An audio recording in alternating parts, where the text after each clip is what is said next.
Alright, what's up guys? We just got a brand new Master Duel Ban list, which is always exciting. I'm here on MasterDuelMeta.com. This is a great site for all kinds of resources. They've got tier lists, and they've always got these neat ban lists that are nice and organized. But we're going to go through the ban list right now. We're going to see how this did. I obviously have kind of like glanced over it. It's all here on the screen. But we're going to go through it card by card. So right at the top, we'll start with Forbidden. We've got the Primeval Planet. This is the field spell for tier limit. This card, honestly, of all the cards, I understand why they got rid of this one, because it is like the deck's main searcher, and despite hitting terraforming, they did this card is still very important. It gives them additional things on top of just searching any tier limit or Visa Starfrost monster. Most of the time it's a tier limit, but basically they used like the field spell from Crystal Beast, or the Crystal Beast trap card, to cheat this card out. So they always, even though they hit terraforming, they still had ways to access this. Now I will say this, I would like them to unhit terraforming, because terraforming got banned because of this card, and I really don't think terraforming is that broken of a card. I think we get it back now, hopefully.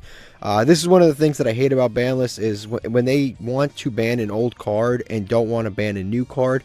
They ban that old card, then they ban the new card, and then they forget about unbanning the old card. I really do hope that terraforming returns, because it just makes decks that rely on field spells really difficult to play sometimes, especially if you've got like a rogue deck. You need to access your field spell, and you can't.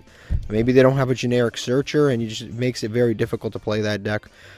Next, Nightmare Corruptor Ibli. This is a floodgate, and what's worse is it's a floodgate in a combo deck, which means they will combo for, I don't know, like 5 to 10 minutes. They put an Ibli on your board, and you just can't play. And it's not even like one of those things where you get like normal summon attack over. Like, there's nothing you can do. You have to like, maybe you can go to battle phase and crash or something like that, but they always find a way around it. So that's the Nightmare Corruptor Ibli. Honestly, it's just a very annoying card to play around. It was used in a lot of different decks. It was used, it's basically any deck that can link it off can put it on your opponent's board, and it was just a horrible card to play against. It probably should have been banned years ago. This was never used for a purpose that was reasonable. It was always kind of bad. Next is Jowgen the Spiritualist. This is the kind of hit where, honestly, I could sit back and be like, I get why they hit it. A lot of people do complain about floodgates, particularly on Master Duel, because it's a best of one format. So I actually do understand where they're coming from. It can get very annoying when you're trying to play like a fun combo deck and someone just summons Jowgen and you just can't play. Like, you can't, there's nothing you can do. They summon a Jowgen with a Moon Mirror Shield, you don't draw an imperm, so you just lose. Or maybe you draw an imperm and they have Judgment or something like that. But this card can be very annoying to play against. Now I will say this, I don't know if they're going to be able to pull this off, but you literally, every time they hit a floodgate, the next ban list, people complain about another floodgate, and then they hit another floodgate, and then people complain some more, so they hit another floodgate, and we've just been hitting floodgates every single ban list. Almost every other ban list since the first ban list, we've been hitting floodgates in this game. And every time they hit one, there's like 4 more that come out of the woodwork. They hit Jowgen. Jowgen's a good card. It basically means your opponent can't special summon anything. But the issue with, they hit Jowgen, but now they just replace Jowgen with a barrier statue. You know, it's like, okay, I'll play an earth barrier statue. I'll play a water barrier statue. Like something that is not meta relevant right now. You just put any other barrier statue. And like, yeah, you always run the risk of your opponent actually playing the attribute that playing the attribute that you summoned in terms of barrier statue, but in reality, it's just, there's always more floodgates in this game, so it's almost like hitting floodgates doesn't matter, because new ones will come out of the woodwork. Next, I'll just talk about this Fossil Dyna. Why Fossil Dyna goes to 1 and this goes to 0, I don't even know. Honestly, Fossil Dyna almost objectively is a better card. It has higher attack. I mean, that flip effect you'll use sometimes, but rarely. I guess Jowgen has that effect where you can kind of break a board with, going, like, you can go second with a stun deck and still break a board. I guess that's the advantage of a Jowgen. But Fossil Dyna is another card that's like very, very strong. I have a royal rare of this on my account. I didn't ask for it, I just pulled it. But yeah, it's going to 1, and I completely understand why. It's the same reasons as Jowgen. These cards both go hand in hand. Honestly, I think people would just discover new floodgates. Like, they'll just play Majesty's Fiend or Vanity's Fiend, like they do in Drytron, or they're going to play the barrier statues, there's always going to be some floodgate that becomes relevant because an old one gets hit, and sometimes they're marginally less strong, but they're still floodgates. Like, you're still going to lose the floodgates. It's not going to change. Floodgates are still a problem no matter what, and unless they remove all of them, it really almost serves no purpose to even remove some of them. Next is Poplar. This is actually kind of a big hit because it turns this card into a brick, because if you open it, you don't get to actually resolve these effects, and it kind of puts the deck Snake Eye into a similar situation to what it is in the TCG, where it honestly, Poplar used to be like a card. You could open it, you could not open it, didn't really matter. It was a really, really good card. Now it becomes sort of like a brick, because, like I said, if you open it, you can't search it. If you can't search it, you can't special summon it. If you can't special summon, then you get this effect. So then you have to use your normal summon on actually using its effect to add a Snake Eye spell or trap card. So it becomes a little bit of a bricky card. Also, the Ash is at 1, so this deck probably becomes, well, not probably, it does become significantly less consistent, but they always have the other version to fall back on, which would be the Fire King version. You could always fall back on that version, and if you don't open the best hand, you go the Fire King route, and that's still a very strong engine. So I wouldn't say the deck is dead by any means, but it's definitely weaker than it was. Kieran to 2 is like, I don't even, like, they already, like, pure Fire King is not that good. It's not that broken.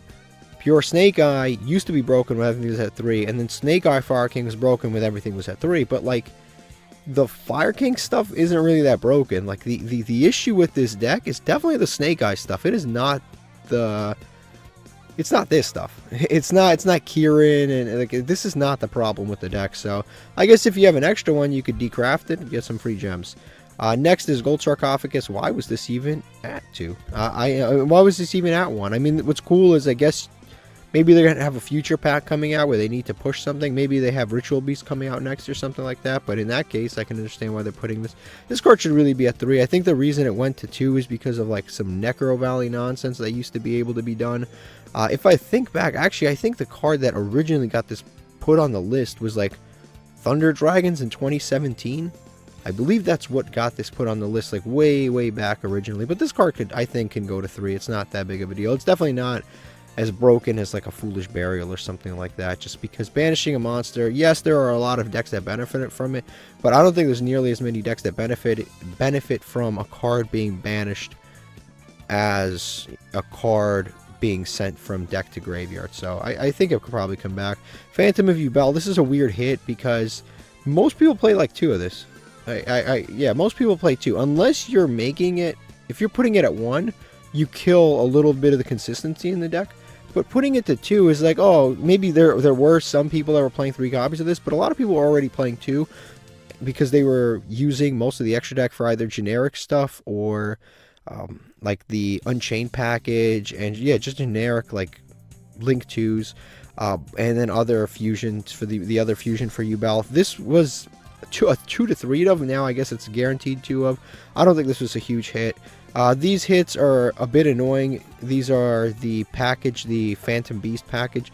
If you're a player, a Sacred Beast player, you're really annoyed by this, because this is, again, what I was talking about before. Like, I understand why they're hitting this, but it kind of is frustrating if you play Sacred Beast and now, like, your only good normal summon has been put to 2, and a deck that's already not that good is now even less consistent. I can understand why someone would get angry, but generally speaking, they don't want to hit the new stuff. They want to hit the old stuff before they hit the new stuff, and it would suck if, this Sacred Beast players never get these cards back. Kind of like maybe we won't get Terraforming back ever. But this is a similar situation where it's like, it sucks for you if you're a Sacred Beast player and this is happening to you, because Yubel is the reason these cards are getting hit, and in reality, Spirit of Yubel is the card that really should be getting hit, because that's the broken card, right? You put that card at 1, you reduce the deck's consistency significantly, and then we're talking about a ban list that is very, very fair, but instead these two took the hit. Again, I totally understand. This normal summon package in Yubel is very good. It gets the Lotus gets you the Spirit searches. I get why they put this on the ban list. I completely do. They don't want to hit the new stuff, they want to hit the old stuff. We all saw it coming. Next is Thunder Dragon Colossus. I gotta say, this is not a card that you want to see. And I find this really weird. So this is a Floodgate monster with protection built into it. This is a Floodgate monster with no protection built into it. This is a Floodgate monster with no protection built into it.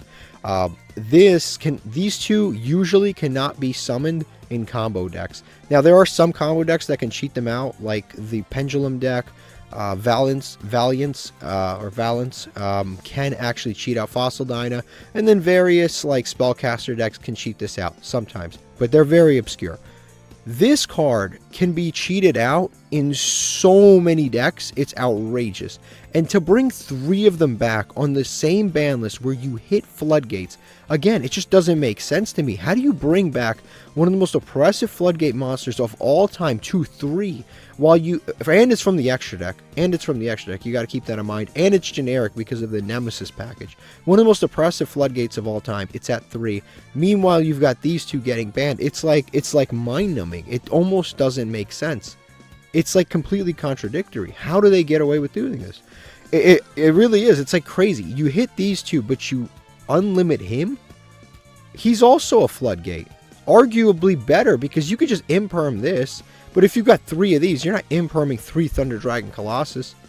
And if your opponent has one of these 2 on board, they could have this with Moon Mirror Shield. You activate something like a Raigeki or some sort of destruction effect. You can't do this to him. He has built-in protection. It actually is kind of outrageous. Next is Water Enchantress. I believe that opens up everything. I think it unlocks the package. I think the package might be fully... Maybe like Artemis is still at 3. The Rite of Armasier might be still at 3 or at 2 or something like that. But yeah, I don't know. I got to see this package in action. It is a little bit of an annoying package to deal with, but it really depends on the metagame that it's in. It needs a deck that kind of like Prank Kids or something like that. Like, I guess Prank Kids just got better. Synchron just got better. Like, there's decks that definitely got better because of this card being put to 3. But I guess we'll have to see the results for that.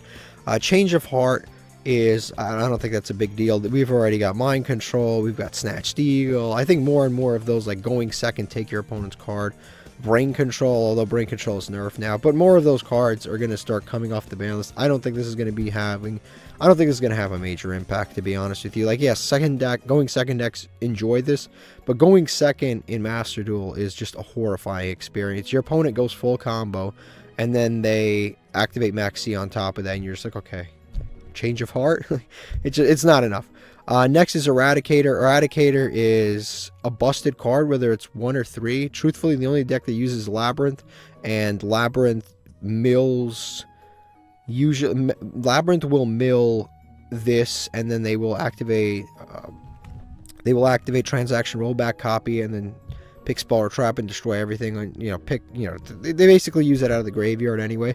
Now, what's annoying is that this can be used in Paleozoics, like the 60 card mill version of Paleozoics, and then they mill a ton of cards and they activate this, and it's just another versatile trap that they can use with Transaction Rollback, because the cost doesn't matter. You don't actually have to tribute a dark monster because you're using Transaction Rollback.